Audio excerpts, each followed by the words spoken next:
हूँ मानसी सुदर्शन। आप देख रहे हैं सिटी मूड न्यूज। मैं आप सभी दर्शकों का करती हूँ स्वागत। अब बढ़ते हैं खबरों की तरफ।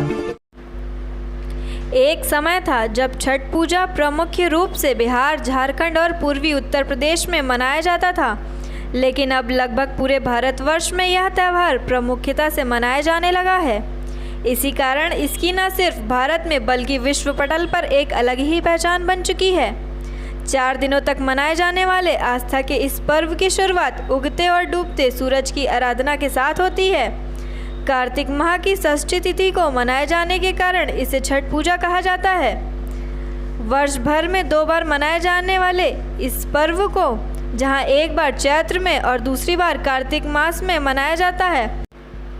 चैत्र शुक्ल पक्ष षष्ठी पर मनाए जाने वाले छठ पर्व को चैती छठ और कार्तिक शुक्ल पक्ष में षष्ठी पर मनाए जाने वाले पर्व को कार्तिक छठ कहा जाता है। वहीं कार्तिक महीने में मनाए जाने वाले छठ की अधिक मान्यता होती है, इसलिए पूरे भारतवर्ष में इस पर्व को व्यापक रूप से मनाया जाता है। वहीं 4 दिनों तक चलने वाले यह त्यौहार कार्तिक मास की शुक्ल पक्ष चतुर्थी तिथि को नहाय खाए से शुरू होता है। वहीं अयोध्या में भी आज नहाय खाए के साथ शुरू हुआ। कार्तिक मास की पंचमी को खरना भी कहा जाता है। इस दिन व्रती शाम को गुड़, अरवा चावल की बनी खीर और रोटी खाती हैं, प्रसाद के रूप में ग्रहण करते हैं। इसके बाद तीसरे दिन भगवान सूर्य को संध्या में अर्घ दिया जाता है और चौथे दिन उगते सूरज को।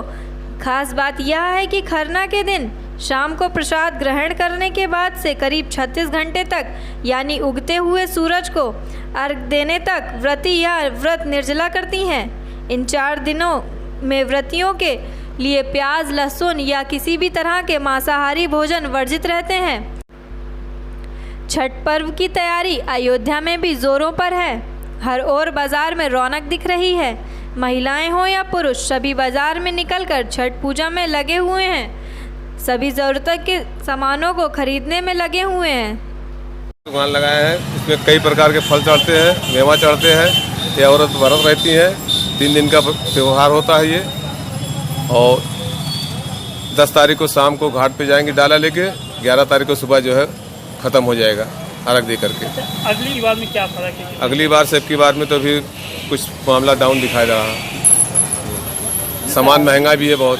पिछली बार से सामान महंगा भी बहुत है।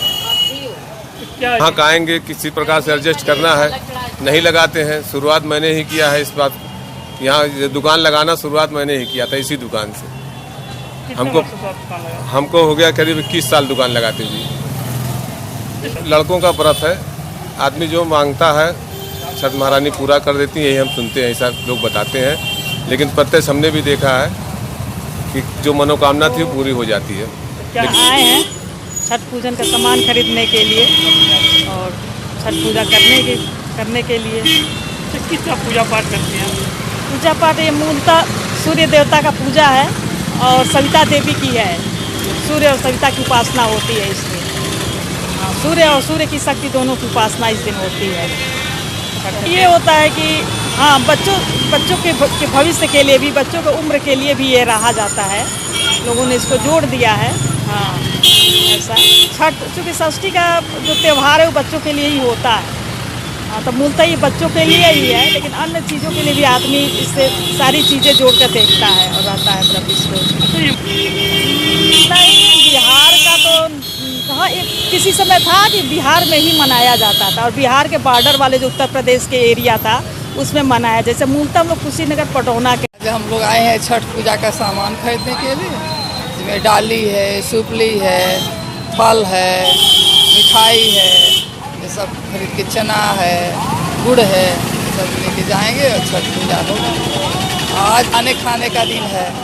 कल छोटी वाली है छठ, परसों बड़ी वाली है, उसके नरसों अर्घा है। किस तरह? लक्ष्मी जी को मान के, सूर्य देवता को मान के पूजा करते हैं। यही है, सद्बुद्धि सद्ज्ञान आए, भविष्य बच्चों का अच्छा हो, धन धान से संपदा हो, यही सब। सूर्य देवता का अर्घ देते हैं, सूर्य देवता की पूजा। अच्छा है, अब तो आपको नया ही लगता है। ये व्रत ही ऐसा है, त्यौहार ही ऐसा है कि हर बार कुछ नया ही दिखता है, नया ही करने का मन करता है, नया ही कुछ स्पेशल हो। जिले के थाना महाराजगंज क्षेत्र का मरना गांव कच्ची शराब का कुटीर उद्योग गांव बन चुका है, जिसको लेकर आज मड़वाना गांव में 50 साल से धधक रही कच्ची शराब की भट्टियों को बंद कराने की मांग को लेकर ग्रामीण ट्रैक्टर, ट्रॉलियों व बाइक पर सवार होकर सदर तहसील पहुंचे। तहसील दिवस में इतने सारे लोगों को देखकर वहां मौजूद एसडीएम, विधायक व तहसीलदार समेत सभी अधिकारी भौचक्कर रह गए। आक्रोशित ग्रामीण कच्ची शराब की बिक्री व माफियाओं पर लगाम लगाने की मांग पर अड़ गए। साथ ही भारी संख्या में पहुंचे लोगों को देखकर अफसर और विधायकों ने महाराजगंज थाना प्रभारी को फटकार लगाते हुए तत्काल प्रभाव से कच्ची शराब को बंद कराने के निर्देश दिए।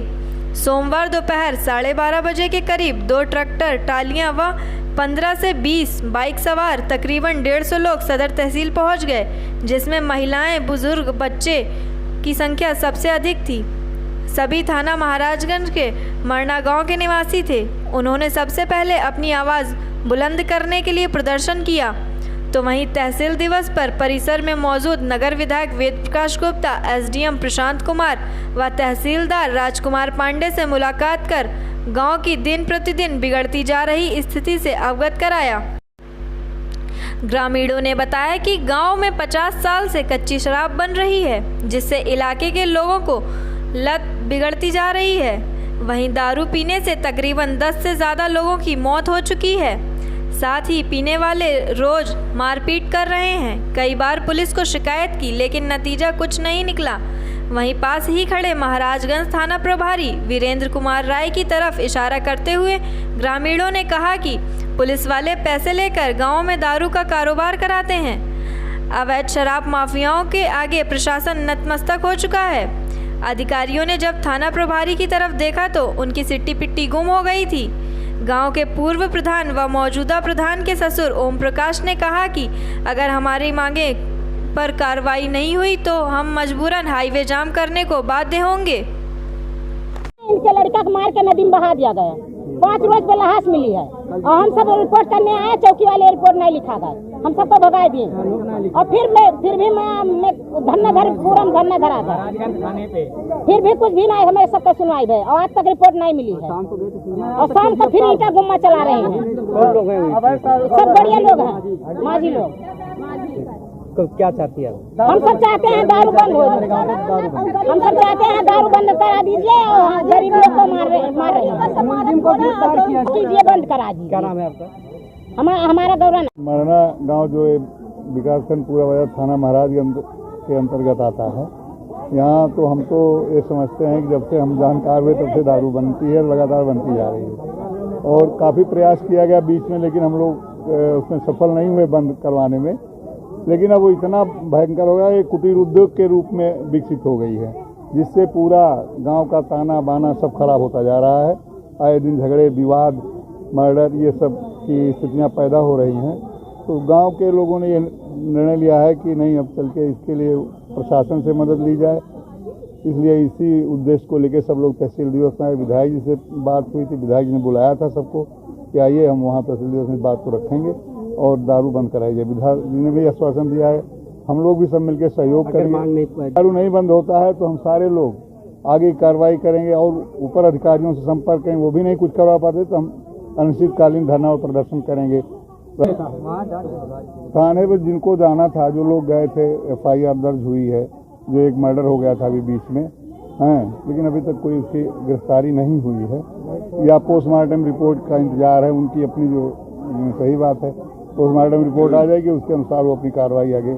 बैठे थे सुबह से और जिस मामले के बारे में आप चर्चा कर रहे हैं, मरना ग्राम सभा में पूरा ब्लॉक के अंदर महिलाएं, बच्चे, नौजवान, बुजुर्ग सब आए थे सैकड़ों की तादाद में। वहाँ पर उन लोगों का कहना था कि गांव में शराब बनती है और बिकती है। अभी 3 दिन पहले मैं मरना गया था तो वहाँ के थाना इंचार्ज को, चौकी इंचार्ज को बुलाकर मैंने कहा था कि यहाँ न शराब बननी चाहिए न शराब बिकनी चाहिए, क्योंकि उससे कई घटनाएं घटी हैं और नई पीढ़ी इसमें बर्बाद हो रही है। सख्ती के साथ में कार्रवाई होनी चाहिए, ये मेरा निर्देश था। और उसके बाद में उस पर कुछ कार्रवाई हुई है, लेकिन जिस तरह कार्रवाई होनी चाहिए अभी प्रभावी नहीं हुई है। आज हमने ये निर्देशित किया है, एडीएम फाइनेंस भी बैठे थे आज तहसील डिवीजन में, वो आज नोडल अफसर थे कि इस पर सख्त कार्रवाई होगी। थाना इंचार्ज को भी हमने बुलाया और उनको भी निर्देशित किया कि निश्चित रूप से न शराब बननी चाहिए न बिकनी चाहिए। यदि इस पर ऐसा होगा तो फिर प्रशासन निश्चित रूप से उन अफसरों के पुलिस के खिलाफ कार्रवाई करेगा जो ये काम में सहयोग कर रहे हैं। एक बार तो थाना इंचार्ज बदलते रहते हैं, पुराने रहे कौन रहे क्या रहे, लेकिन अभी जो नए थाना इंचार्ज उनको मैंने अभी 4 दिन पहले भी सख्त निर्देश दिया था और निश्चित रूप से उनको प्रभावी कार्रवाई करनी चाहिए। वो ये बता रहे हैं कि हमने दिल्ली के सफदरगंज से चलकर Ramayan circuit express train Ayodhya cantt railway station पहुंची, जहां पर रेलवे स्टेशन पर रेलवे विभाग के अधिकारियों ने तीर्थयात्रियों का स्वागत किया, तो वहीं तीर्थयात्रियों ने अयोध्या की धरती को प्रणाम किया। बता दें कि Ramayan circuit express train Ayodhya Dham railway station नहीं आ सकी। अयोध्या में रेलवे स्टेशन रेनोवेशन का काम चल रहा है। 132 यात्रियों को अयोध्या कैंट रेलवे स्टेशन से बस के माध्यम से धर्म की नगरी अयोध्या में दर्शन पूजन कराया जाएगा। अयोध्या के सभी प्रमुख मठ मंदिर और तीर्थ स्थलों पर श्रद्धालुओं दर्शन करेंगे। कल नंदीग्राम के लिए रामायण एक्सप्रेस के तीर्थयात्री रवाना होंगे। अयोध्या पहुंचे तीर्थयात्रियों ने मोदी जी का आभार प्रकट किया। उन्होंने कहा कि अयोध्या आने का हमें यह सौभाग्य मिला है, राम जी के दर्शन करें और हम लोग इसका लाभ उठाएंगे। तो वहीं उत्तर प्रदेश के मुख्यमंत्री योगी आदित्यनाथ की तारीफ भी की। उन्होंने कहा, अयोध्या में आकर हम लोगों का जो स्वागत हुआ बहुत ही अच्छा लगा। दरअसल कल शाम 4:30 बजे काशी के लिए रवाना होंगे। Ramayan express train Ramayan circuit express train में श्रद्धालुओं को लहसुन प्याज से रहित सात्विक भोजन परोसा जा रहा है। साफ सफाई भी रखी जा रही है, विशेष ध्यान रखा जा रहा है। श्रद्धालुओं के लिए ट्रेन में आधुनिक सुविधाओं का इंतजाम भी है। लाइब्रेरी, फुट मसाज और बूट पॉलिश की मशीन लगी है रामायण एक्सप्रेस ट्रेन में। मोदी जी का बहुत बहुत आभार है कि आज हमें ये सौभाग्य मिला है, जिसकी वजह से हम यहाँ अयोध्या आए हैं और रामचंद्र जी के रामलला के दर्शन करेंगे और उसका लाभ उठाएंगे। प्रदेश की योगी सरकार योगी जी के यहाँ आने के बाद भी हमारा अयोध्या में जो स्वागत हुआ है बहुत अच्छा लगा हमें। मंजू शर्मा। रामायण एक्सप्रेस चलाई है सरकार ने, इससे कितनी खुशी है, क्या कहना चाहिए? बहुत खुशी है। हम उसका मतलब क्या रहे हैं, शब्दों में बयान भी नहीं कर पाते, इतनी अधिक हमें इसके लिए खुशी हो रही है। और हमें पहला अवसर जो शुरू हुआ है इस यात्रा का और हमें इसके लिए अवसर प्राप्त हुआ है, हम इसके लिए अपने आप को सौभाग्यशाली मानते हैं। अयोध्या में आज आप आए हैं, हाँ जी, महसूस कर रहे हैं और क्या करेंगे? अयोध्या में आए हैं, बहुत अच्छा लग रहा है और हम चाहते हैं कि आगे हम जिन मंदिरों में जाएं और उन्हें देखें, क्योंकि मेरा ये अयोध्या में आने का पहली बार है। मैं इससे पहले कभी अयोध्या आई नहीं हूँ और मैं चाहती हूँ कि मेरा अनुभव भी बहुत ही अच्छा रहे, ताकि मैं जाकर और लोगों को भी इसके लिए प्रेरित कर सकूँ। मेरा नाम नीलम टक्कर है। अयोध्या में लौह पुरुष सरदार वल्लभ भाई पटेल की जयंती पटेल भवन आशापुर दर्शन नगर में धूमधाम से मनाई गई, जिसमें मुख्य अतिथि पंकज चौधरी केंद्रीय राज्य मंत्री वित्त ने शिरकत की। वहीं जयंती के अवसर पर अध्यक्ष राम संकल सिंह पटेल, संस्थापक पटेल इंटर कॉलेज, समाज सेवक आजमगढ़, विशिष्ट अतिथि अयोध्या सांसद लल्लू सिंह, श्याम सुंदर वर्मा, साधु वर्मा, अध्यक्ष जिला पंचायत अम्बेडकर नगर, RN चौधरी उप निर्देशक पंचायत देवी पाटन अयोध्या मंडल, शैलेंद्र सिंह खनन अधिकारी महोबा, महंत राजू दास अयोध्या, वंशराज वर्मा प्रदेश सचिव सहकारिता मंच अपना दल, दिनेश कुमार वर्मा ब्लॉक प्रमुख, ओम प्रकाश वर्मा स्वामी उपस्थित रहे। इस जयंती के समय पटेल समिति के मुख्य संरक्षक व अध्यक्ष द्वारा एक ज्ञापन देते हुए कहा गया कि देवकाली बाईपास चौराहे पर एक सरदार वल्लभ भाई पटेल की प्रतिमा लगाई जाए और उक्त चौराहों का नाम पटेल चौराहा रखा जाए। मुख्य अतिथि द्वारा एवं मंच पर उपस्थित अतिथियों द्वारा पूरा आश्वासन दिया गया। मुख्य अतिथियों के द्वारा पटेल के पद चिन्ह पर चलने का आश्वासन किया गया। अयोध्या जनपद में पटेल जी की जयंती बड़े भव्य और उत्साह के साथ मनाया गया। इसमें भारत सरकार के कैबिनेट राज्य मंत्री वित्त मंत्री आदरणीय श्री पंकज चौधरी जी आज इसमें शिरकत किए और बड़ा ही भव्य कार्यक्रम रहा। और पटेल जी की पूरे जो उनका इतिहास रहा है, जो देश के प्रति उनकी एकता और अखंडता के लिए कार्यक्रम रहा, ये बहुत ही देश के लिए बहुत ही सराहनीय कार्य रहा है और देश के बहुत ही बड़ा योगदान रहा। 140वां वर्ष होना है। साधु वर्मा जी के मुख्य अतिथि माननीय पंकज सांसद महाराजगंज थे और इसके द्वारा हम लोगों का जो ध्येय है कि जो हमारे महापुरुष हैं या समाज के अन्य भी हैं तो हम उनके द्वारा उनके आदर्शों को पहचानें और उनके आदर्शों पर चल करके भी ही हमारा भला हो सकता है। मेन हमारा लक्ष्य यही है और कोई विशेष करके जातीय संगठन नहीं है इसमें। तो जैसे इनका क्षेत्र हमारे पटेल जी का बहुत बड़ा था, उसी तरह के बड़े क्षेत्र को सबको एक साथ में चलने का हम लोगों का अपना ध्येय है। क्या क्या कार्यक्रम आज हुआ है यहाँ? आज पटेल जयंती का कार्यक्रम हुआ। हमारे जो बच्चे कुछ उसके आते हैं मेरिट पर, उनका परिचय कराया गया, कुछ को पुरस्कृत किया जाएगा। तो मंत्री जी चले गए हैं, स्टेज खाली उनको पुरस्कृत करना। जो अच्छे बच्चे हैं और जिनको कुछ विद्या मतलब शिक्षा के लिए दिक्कत होती है उसका भी हम लोग व्यवस्था करते हैं। क्या नाम है? समाजवादी पार्टी के राष्ट्रीय अध्यक्ष व पूर्व सीएम अखिलेश यादव ने अंबेडकर नगर में जनसभा को संबोधित करते हुए भाजपा पर किसानों को धोखा देने का, भारत को बदनाम करना, महंगाई पर नियंत्रण में विफल रहने का आरोप लगाया है, जिसको लेकर अखिलेश यादव के इस बयान पर भाजपा के केंद्रीय वित्त मंत्री राज्य मंत्री ने पलटवार किया है। वहीं केंद्रीय वित्त मंत्री पंकज चौधरी ने कहा कि किसान ही यह तय करेंगे कि उनके साथ किसने धोखा किया है। वैश्विक महामारी के दौरान घर में दुबक कर बैठे लोग 4.5 साल बाद अपने राजमहलों से निकलकर बाहर आए। जनता की दुख की घड़ी में ये लोग कहाँ थे? जिस तरह से वैश्विक महामारी कोरोना के दौरान मुख्यमंत्री योगी आदित्यनाथ उत्तर प्रदेश के सभी जिलों में भ्रमण कर व्यवस्था की समीक्षा कर रहे थे। मंत्री ने कहा कि उत्तर प्रदेश विधानसभा चुनाव के बाद स्पष्ट हो जाएगा कि किससे जनता को घबराहट हो रही है। केंद्रीय वित्त मंत्री ने कहा, मोदी सरकार ने अपना कार्यकाल में जो किसानों के लिए किया है वह शायद ही किसी अन्य सरकार के कार्यकाल में हुआ है। एक गरीब व्यक्ति को जीवन जीने के लिए सभी मूलभूत आवश्यकताओं की व्यवस्था मोदी सरकार ने सुगमता से कराई उपलब्ध। बिजली, गैस सिलेंडर, मकान जैसी सुविधाओं को जनता के बीच सुगमता उपलब्ध, बिना भेदभाव के साथ सरकारी योजनाओं का जनता को मिल रहा है लाभ। किसने दिया किसने नहीं दिया है तो किसान तय करेगा। और जहाँ तक मैं समझ सकता हूँ, जान रहा हूँ कि जो मोदी सरकार ने किसानों के लिए अपने इस कार्यकाल में किया है तो शायद ही कभी किसी ने किया होगा। उसमें उन्होंने कहा किसानों को कुचला जा रहा है, किसानों को न्याय नहीं मिल रहा है, गरीबों को सिलेंडर बांटे जा रहे हैं, कीमत कितनी ज़्यादा हो गई है, इसके विषय में क्या कहना चाहिए? देखिए, आप सब लोग जानते हैं कि एक जो मूलभूत समस्याएं थी देश में कि आदमी के पास एक शौचालय नहीं था, हर घर में बिजली नहीं थी, बहुतों का मकान नहीं था, खाना बनाने के गैस सिलेंडर की व्यवस्था नहीं थी। अगर ये मोदी जी ने किया है तो कोई गलत कार्य किया है क्या? और हमने किसी बिना भेदभाव के किया है, न जाति देखा है, न धर्म देखा है, न ऊंच देखा, न नीच देखा है। और कहीं ना कहीं सबके लिए ये गरीब को जीने के लिए जो आवश्यकता की चीज़ है उसकी पूर्ति करने के काम हमारी मोदी जी ने किया। तो चुनाव के बाद पता चलेगा ना किससे कौन जनता घबरा रही है। और मैं ये कह रहा हूँ कि बाबा जी तो कोविड में जिले जिले घूमते रहे। आज 4.5 साल बाद ये सारे नेता अपने राजमहलों से बाहर निकल करके आए हैं। उन जनता के उस दुख के घड़ी में कहाँ थी?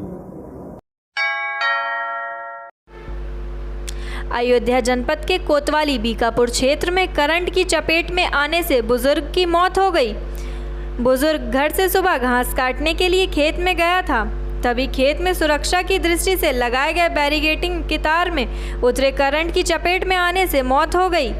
दरअसल बीकापुर कोतवाली के सिवतर बराई के पूर्वा का गांव है, जहां राम केवल चौरसिया 59 वर्षीय की करंट लगने से मौत हो गई। गन्ने के खेत से घास काटकर वापस आते समय खेत में सुरक्षा की दृष्टि से लगाए गए बैरिकेडिंग तार में उतरे करंट की चपेट में आने से मौत हुई। ग्रामीण ने तत्काल एम्बुलेंस के माध्यम से बीकापुर सामुदायिक स्वास्थ्य केंद्र लाए जाने पर इमरजेंसी में तैनात चिकित्सक अनुराग गुप्ता के द्वारा देखते ही मृत घोषित कर दिया। मौत की सूचना पर पहुंचे कोतवाली पुलिस सीएससी पर परिजनों ने पूछताछ व जांच पड़ताल शुरू कर दी। वहीं दूसरी तरफ मौत की सूचना पर परिवार में कोहराम मच गया है। लगाया हुआ था, अब 2 आदमी में है सर, अब बता नहीं पाएंगे कौन लगाया था। अभी सर हमें बताया कि ये घास काटने जा रहे थे, बस जैसे खेत में हले तैसे गिर गए, उसको करंट पकड़ लिए इनको ऐसे। फिर हम थोड़ी दूर से दौड़े, वहीं पर हमारे छिटका था, हमारे भी पटक दिए। क्या नाम? अयोध्या में डॉक्टर लाल पैथ लैब श्री राम अस्पताल के सामने वाले रेलवे स्टेशन रोड पर जलवानपुरा का उद्घाटन महंत राजू दास ने फीता काट कर किया। डॉक्टर लाल पैथ लैब्स के रीजनल मैनेजर आशुतोष त्रिपाठी ने बताया कि यहां पर विश्व स्तरीय मानकों के अनुरूप सारी जांचें उच्च मूल्य पर, जिसमें पैथोलॉजी संबंधित सभी प्रकार की जांच, thyroid, sugar, liver, kidney, cholesterol, biopsy शामिल हैं की जाती हैं। श्री त्रिपाठी ने बताया कि डॉक्टर लाल पैथ लैब्स की जांच विश्व स्तरीय मानकों के अनुरूप रहती है। यहां पर घर से सैंपल कलेक्ट करने की भी सुविधा उपलब्ध है। उद्घाटन अवसर पर मुख्य रूप से engineer Ishwar Chandra Tripathi, doctor Vinod Mishra, doctor Ratnesh Gaurav Singh, Sunil Upadhyay, Dilip Tripathi, Animesh Singh सहित सैकड़ों लोग मौजूद रहे। पार्टी है ये अयोध्या में स्टेशन रोड पे है डॉक्टर लाल पैथ लैब। इसका श्री राम हॉस्पिटल से बाएं देखने जाने पे स्टेशन रोड पे अयोध्या रेलवे स्टेशन के पास जलवानपुरा में ये स्थापित है ये लैब। तो शहर बिल्कुल अयोध्या शहर के अंदर है और बहुत ही आसानी से यहाँ पहुंचा जा सकता है। क्योंकि स्टेशन रोड पे है तो यहाँ आने जाने की हर प्रकार की सुविधा उपलब्ध है। राम जन्मभूमि के सुप्रीम कोर्ट के फैसले की बरसी 9 नवंबर पर साधु संतों द्वारा बनाए गए जगत गुरु श्री परमहंस दास जी महाराज ने 8 नवंबर को तपस्वी जी की छावनी में 1.25 लाख हनुमान चालीसा का जाप किया गया। हिंदू राष्ट्र की मांग करने पर परमहंस दास सुर्खियों में आने के बाद उन्होंने पिछले कुछ दिनों में अपने पद से इस्तीफा दिया था। बाद में उन्हें साधु संतों ने जगत गुरु की उपाधि दी। लगातार भारत को हिंदू राष्ट्र बनाने की मांग करने वाले जगत गुरु श्री परमहंस दास आज अयोध्या की धरती से आह्वान किया कि प्रत्येक वर्ष 9 नवंबर को राम भक्त हनुमान चालीसा का पाठ करें और राम नाम का जाप करें, जिससे राम मंदिर निर्माण में कोई बाधा न आए। पक्ष को आड़े हाथ लेते हुए कहा कि विपक्ष की सरकार बनी तो विपक्ष नेता राम मंदिर निर्माण में बाधा डालेंगे, लेकिन जब आदेश सुप्रीम कोर्ट का है तो उसमें विपक्ष क्या करेगा? आखिर कब तक राम मंदिर के नाम पर राजनीति की जाएगी? चाहे कुछ भी हो, जगत गुरु बनाए जाने के बाद श्री परमहंस दास अपनी बातों को रखने के लिए हमेशा कुछ नया ही लेकर उपस्थित होते हैं। आज राम जन्मभूमि का जो ऐतिहासिक फैसला 9 नवंबर को आया था, तो 9 नवंबर हम लोग जो है श्री राम जन्मभूमि मुक्ति दिवस के रूप में मनाते हैं और राम भक्तों से अपील करते हैं कि सब लोग मनाएं। तो इसलिए 9 नवंबर की पूर्व संध्या पर आज जो है हनुमान चालीसा का पाठ किया गया, जिसमें साधु संत और अयोध्यावासी भी सम्मिलित रहे। जब से जजमेंट आया है राम मंदिर का, तब से लगातार मैं हनुमान चालीसा का अनुष्ठान कर रहा हूँ। आज 1.25 लाख हनुमान चालीसा का पाठ पूरा हुआ है और राम नाम का जाप भी मैं करता हूँ। जनता से मैं धर्माचार्य के नाते मैं जगत गुरु परमहंस आचार्य सभी राम भक्तों से अपील करता हूं कि कम से कम 5 बार हनुमान चालीसा और 1 माला राम नाम का जाप राम मंदिर के लिए करें कि राम मंदिर में कोई बाधा न आए। क्योंकि सपा, बसपा, कांग्रेस और आम आदमी पार्टी ये मुंह बाए बैठे हुए हैं राम मंदिर में बाधा डालने के लिए।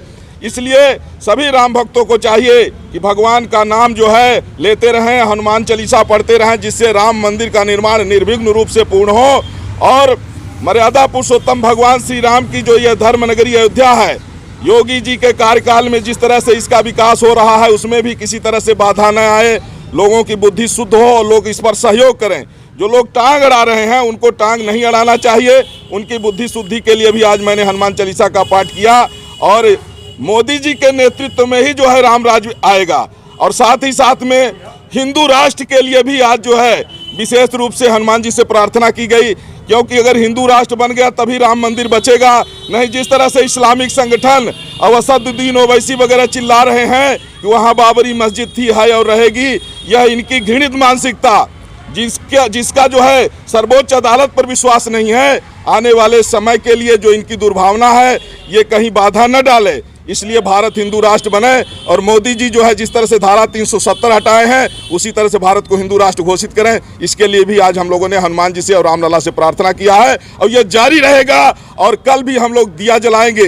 9 नवंबर को रामनवमी की तरह जो है हम लोग महोत्सव मनाएंगे और मनाते रहेंगे। महाराज जी एक सवाल ही है, आप एकाएक इस्तीफा, जगत गुरु पद पर प्रतिष्ठित हो गया हूँ, तो जब कोई प्रधानमंत्री बन जाता है तो मुख्यमंत्री पद से इस्तीफा देता है। इसलिए हमने महंत पद से इस्तीफा इसलिए दिया है कि जगत गुरु पूरे विश्व का नेतृत्व करता है और साधु संत धर्माचार्यों ने मुझे जगत गुरु बना दिया है और मैं देश की सेवा कर रहा हूं।